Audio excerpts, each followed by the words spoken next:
Thank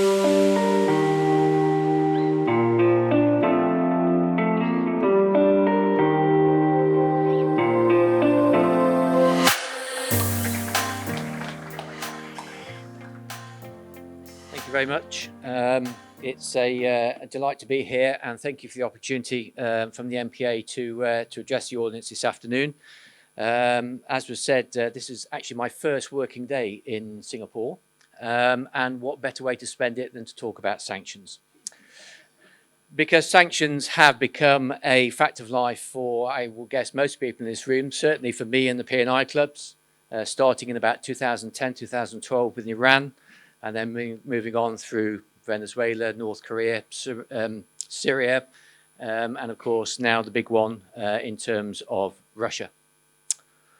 That said, sanctions are nothing new.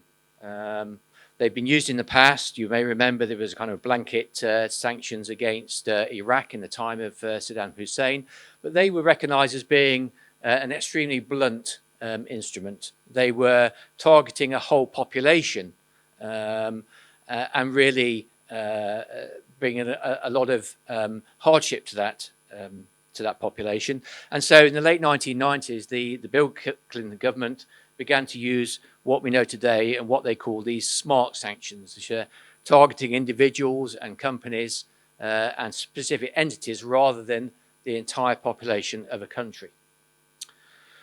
But I think that in recent rounds of sanctions, there's been more and more concentration on us, the people in this room, on the maritime community.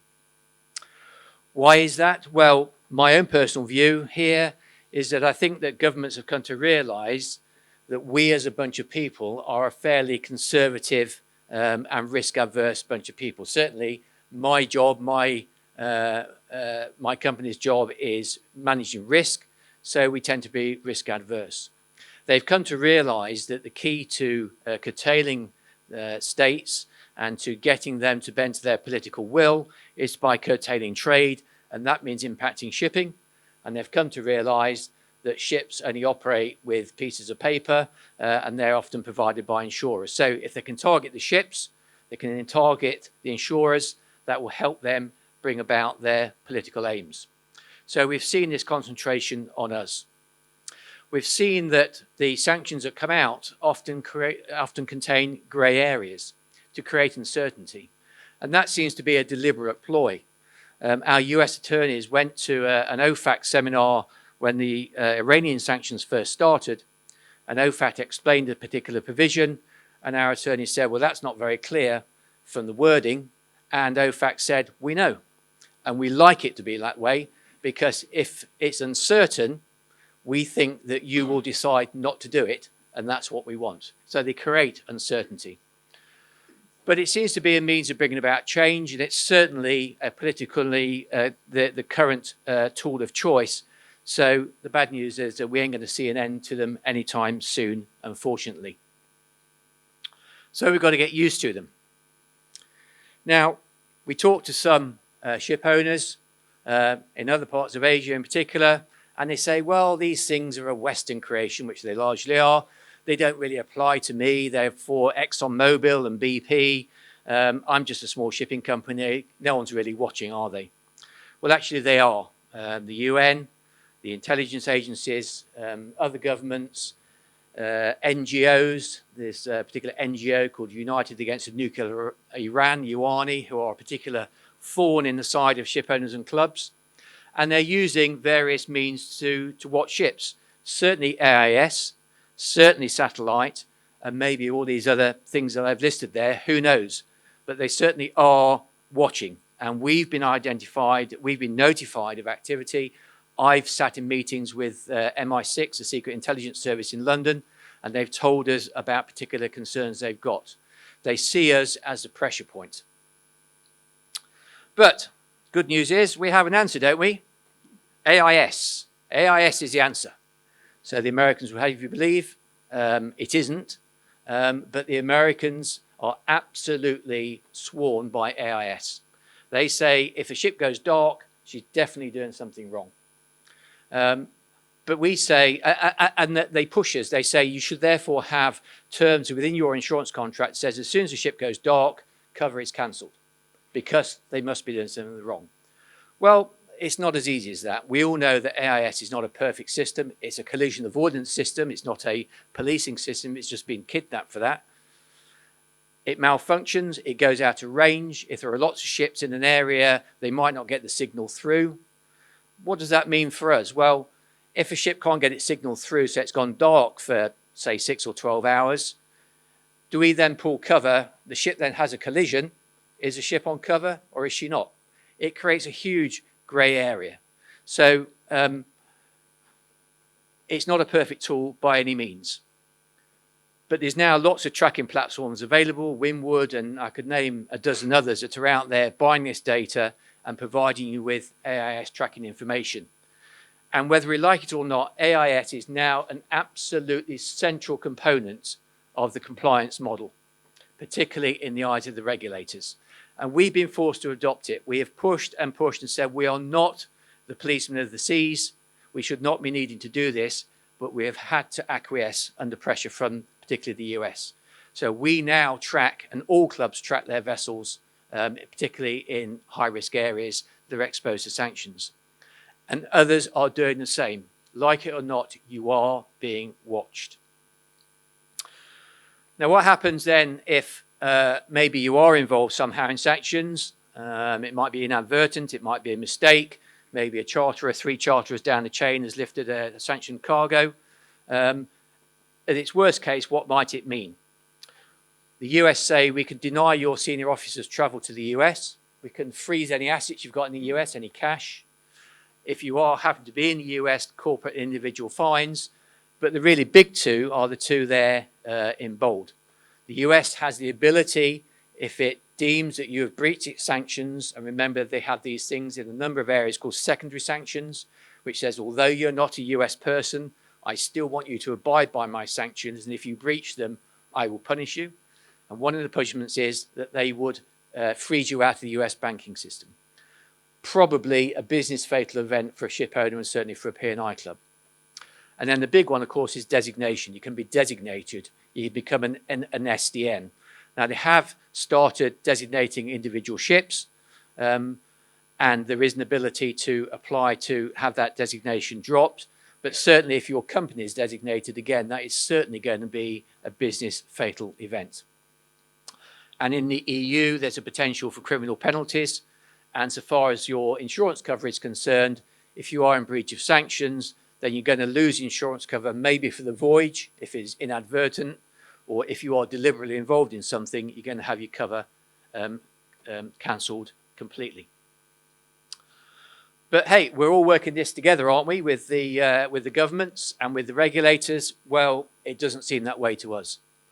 It seems that we, the maritime community, have been left to do a lot of the hard yards here. We are told, as ship owners, insurers, we're given dire warnings that you must do due diligence, you must check this, you must check that, because if you get it wrong, all those things on that previous slide are going to come and bite you. So we're forced to do AIS tracking, we're forced to deny cover, we have to police the attestations around the Russian oil trade. But then, when we do that, the amount of ships and companies that get designated is very few. West has, in the last 12 or 15 years, from the start of the Iranian sanctions, cancelled probably 20 or 30 ships for having traded to Iran in breach of sanctions. How many of those have been designated by the US? 2 or 3 maybe. And we say to the US, if you designate first, that would have the desired effect, because there'd be no insurance, no flag state, no registration, no class. It would all drop away at an instant. But they just don't do it, and we don't understand why. And I said the prohibitions are often vague. They lack clarity, often by design. And there is this failure to coordinate sanctions programs. We've seen with Russia. Russia is supposed to be a coordinated sanctions program between the big three, the US, the UK, and the EU. And in many ways they are, but in other ways they're not. A good example is, are you able to lift bunkers if you call in Russia? There are 3 different answers depending on which of the regulators you talk to. And then there's this continued lack of understanding about how we operate. I put the example up there, blue cards. They just don't understand that when we cancel cover, we still have a continuing obligation under the conventions, under the blue card. They just can't understand that. But anyway, we are where we are. We've got to undertake our obligations, and you've got some due diligence obligations. Of course, they say they're not legal obligations, but you still need to do it. Appropriate due diligence, and we see there that it needs to be calibrated to reflect the kind of business you're doing, your business model, where you're doing it, and what kind of trades that you're doing. A risk assessment, due diligence, and ongoing monitoring. That may be as easy as checking the SDN lists, and there's various electronic platforms that can help you do that, and doing a Google search. But that's certainly the minimum, and there's some guidance there and some FAQs reaching back to the Iranian sanctions of what they expect you to do. Likewise with the US, it's a risk-based approach for this sanctions compliance program. Again, it depends on your company, its sophistication, the kind of trade it's involved in, but it's based around those 5 essential components you see there. Commitment right from the top to enforce against breach of sanctions, assessing risk, having some internal controls, testing and auditing those controls, and training people in the operation against sanctions. And again, there's no obligation on you to do it, but they say that if you are somehow caught up in sanctions trade, then the strength of your SCP will determine the degree of punishment that you get. The US went further in May 2020, and this is being revised at the moment, we understand, and they came out with this large advisory to the maritime industry, saying that the maritime industry may wish to consider using this. It's prescriptive only for guidance. So you may wish to consider it, but the subtext is that if you don't, then you're going to be in trouble. It's because it sets out the standards by which you will be judged if you are involved in sanctionable activity. And there are separate sections there for various parts of the maritime industry. And again, we see that AIS is absolutely core to that advisory, and STS. They see STS as a particular risk area, although STS operations happen all the time. They see STS as a particular risk area, and AIS as the cure to that, to be able to monitor everything that's done. And you need to have arrangements in place to screen cargoes and documentation. So that's the basic constructs, but I think it's essentially, in practice, boils down to a couple of things. Firstly, you've got to check that the people you're going to trade with are not on a naughty list. So again, we need to check all 3. The US SDN list can be easily checked via a neat little checker on the OFAC website. The UK SDN list via UK Treasury, and the EU had this EU sanctions map, which is quite a good resource for looking at entities. You also need to check the cargo. That's not easy. There isn't a consolidated guide anywhere that tells you all of the different restrictions around all of the cargoes. So you need to have knowledge if you're going to go there about what the cargo restrictions are. What's prohibited? It might be different if you're a US person or an EU person or not. There might be different geographical considerations, whether you can carry it into the EU or to the rest of the world. There might be wind down periods. There might be conditions to be met, like, of course, an attestation for an oil cargo from Russia. And you need to consider whether any insurance prohibitions. You might be able to carry that cargo, but we might not be able to insure you for doing so. But certainly we as a club are always there to try and give you help. Whatever you do, we recommend the use of strong charter party clauses. There are a number around. The one I've quoted here is, I think, a really good general one that a lot of people use, the BIMCO sanctions clause. Basically, a mutual warranty that neither party is on the SDN list, and some important drop-off provisions so that if you find yourself engaged in a sanctionable activity, you can ask your charterer for alternative voyage instructions. If you don't get them, then you can go somewhere and put the cargo ashore. So that's an important to have in your charter party, and then your charterers should try and ensure it's incorporated down the chain. Now, You've done your risk assessment, you've done your due diligence, you're sure you're not trading with any people on the SDN list, you've checked the cargo, and it all seems to be legitimate. So the specific risk of that voyage, sanctions risk, may well be low. But bear in mind that some of these major states, there is a systemic risk to trading there. Whatever the legality of your individual trade, there is a systemic risk. Bear in mind, your insurer, your club, may not be able to pay any fees and claims. We might not have a legitimate banking route into there. For example, we saw that lots of the Russian banks are out of the SWIFT system. Even if it is legitimate, banks are conservative. It's not against sanctions for us to pay an entity in Iran, but it's impossible for us to do so because no bank will entertain it. And even if you pay your claim first and then present it for reimbursement, we may not be able to pay you that because the banks just won't let us. So there's a difference between a sanctions legality risk and a practicality risk. We're probably not going to be able to provide bail if your ship is arrested. And bear in mind that even if your trade is perfectly legitimate, if, let's say, you've got a legitimate trade, you're going down the river in Venezuela, you have a steering gear failure and you smash into a PDVSA oil terminal, suddenly there's an SDN involvement and suddenly things are going to get very complicated.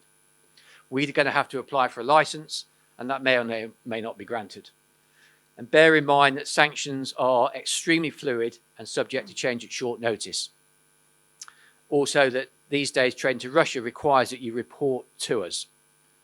And finally, just on this, bear in mind reinsurance shortfall.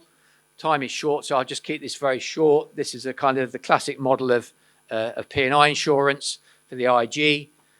Club retention 10 million, 10 and 100 in the pool, and then reinsurance that sits on top. Basically, if you have a really catastrophic claim, and there are certain types of reinsurers involved, those reinsurers may not be able to pay because of their own sanctions. And if those reinsurers can't pay us, we won't pay you. So if you go somewhere that you can legitimately trade to, but you have a major catastrophic claim that's above, let's say, $100 million, and the US reinsurers can't be involved, you'll see there that you might not get 35% of your claim back.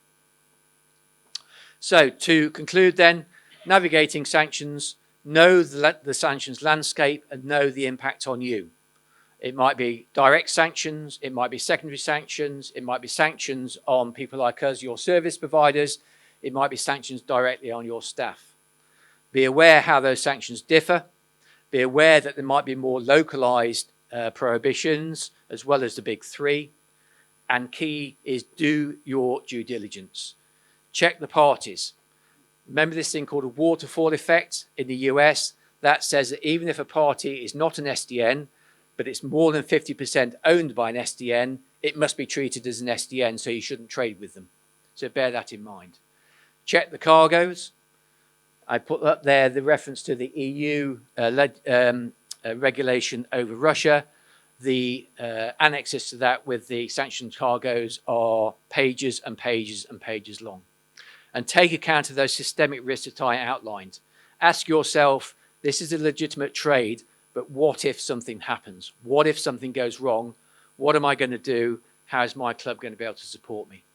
And finally, use those strong sanctions clauses that I spoke about to give you some degree of protection. Final 30 seconds. I just want to talk about what the clubs do collectively. As I'm sure most of you in this room know, West is one of 12 clubs that form the international group. Lots of names there that I'm sure most, if not all of you, are very familiar with. We compete like crazy against each other, but we also come together for the collective benefit of the global shipping industry, and we have about 90% of the world ship centre with us. One of the ways we do that, as well as buying that big reinsurance program, is we use committees to pool the club's experience and knowledge on various topics and act as a focal point with industry.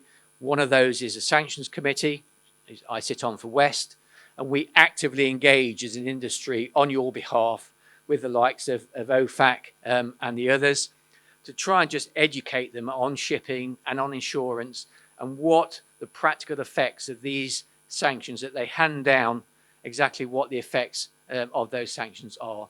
And we also seek modification and clarifications.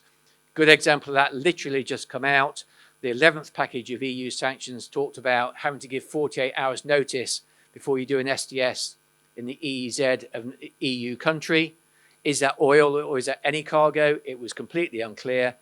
We went to FISMA and we've now been able to get clarification that it relates to Russian oil cargoes only. So that's the kind of thing that we can do as an industry. And then we put all this knowledge together in these circulars that we then publish for guidance. And even if you're not a member of a P&I club, I would recommend that you sign up for ours or any other circulars because they're a really good source of information on what's a very challenging and fast-moving topic. That was all I had. Thank you very much for your attention.